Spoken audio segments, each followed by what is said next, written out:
Hi friends, welcome back to my channel. Today we're going to discuss labor law syllabus. Only syllabus we are going to discuss. This is going to be useful for the people who are preparing for LLB 3 years, 5 years exams. Let's get into today's topic, that is unit number 1, constitutional dimensions of industrial relations and labor. In this chapter, this is quite very important topic or syllabus. First unit is altogether, it's very important for your examination purpose because it discusses the constitutional and labor welfare, the bonded labor system abolition act 1976, which is very important topic, and the equal remunerations act 1976, interstate migration of workers act 1979, the sexual harassment of women at workplace, prevention, prohibition and redressal mechanism act 2013. And next unit they discuss about the wages and bonus of gratuity, concept of wages, theory of wages and kinds of wages, the minimum wages act 1948, definitions, appropriate government, employee and employer relationship, scheduled employment and fixed and maximum rates of salaries or wages, methods of regulations of working conditions, payment of wages and working hours, etc. Bonus, context and the claim for share in profit even after payment of wages according to contract of employment. Is it breach of contract or implied term of contract? Concept of bonus and rigid share is in profit, right to share in profit, the payment of bonus act 1965, definition of bonus and provision related to bonus and payment of bonus, judicial interpretation and constitutionality of the provisions relating to government's powers to exempt, gratuity, context, rewards for long drawn loyal services employees and liability or good gestures, historical development, the payment of gratuity act 1972. This lesson is very important. It's quite easy to remember as well because these are the terms that we get to hear on daily basis, so it's not so difficult to remember. The second unit is very easy, wages, bonus and gratuity, all that, so concentrate on that to get more marks. Okay, and then the payment of gratuity act 1972, definition of gratuity and judicial interpretation, parliamentary amendment of judicial interpretation, gratuity act, definitions of employee, payment of gratuity, determination of amount of gratuity and authorities.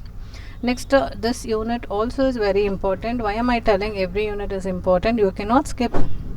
You cannot only concentrate on 1 or 2 units because they equally give importance to all the units, and at least try to cover 2 to 3 question answers of each unit. That will really fetch you good marks. On our upcoming videos, we will definitely give you at least 3 question answers on each unit. That will really help you for the last minutes preparation, or people who are already prepared, for them it will be a revision version. So unit 3, protections of child labor act and contract labor, child labor, practice and reason for the child labor, and computation view of necessity and feasibility of abolition of child labor, human rights perspective and constitutional provisions for the protection of child labor, prohibition of regulations act 1986, definition of child labor and provision related to prohibition of child labor in certain establishment and process, regulation of conditions of work, penalties, judicial interpretation, amendments made through the child labor, prohibition, regulations, amendment act 2016 and criticism, abolition and regulation of contract labor, regulation of contract labor under the contract labor, regulation of abolition act 1970, judicial decisions relating absorption of sham practice of contract labor, evolution of working of act in present days. Fourth unit all about social security. It is also quite very easy and important syllabus. Employee Provident Fund, EPF, and Employees Family Pensions Fund and Deposited Link Insurance Fund, 1956, definitions of EPF and contributions from employee and employer and factory fund for the provident fund or pension. And provident fund schemes, family pension scheme, employees deposit linked insurance scheme, scope contribution benefits, authority under act and power listed judicial pronouncement. The Maternity Benefit Act 1961, object and scope of act, definitions, what is appropriate government and employers, establishment factory, maternity benefit and wages, etc. Benefit under the act and inspector. I hope it is you can able to understand and follow how easy the topic is, because it's quite, it's not new term as such.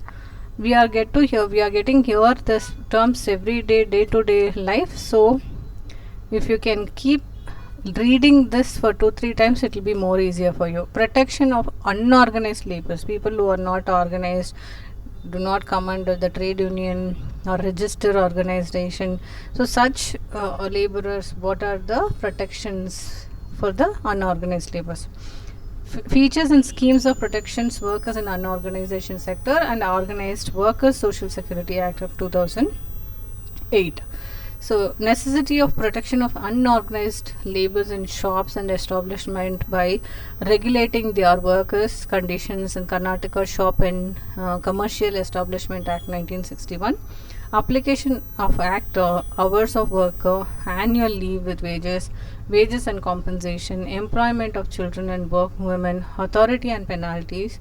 So all these are very important. Globalization, privatization and open economy, effects of globalization on industry and labor, constitutional mandate of welfare state and the effectiveness of social security and social welfare legislation in India under new economic policy, review of law to make new challenges, legislative and judicial response trend towards applications of labor law, emergency of law relating SEZ. That's all for the day, friends. Understand the terms first of all, so that if you can understand 1 or 2 points of each, still you can make a good answer by yourself.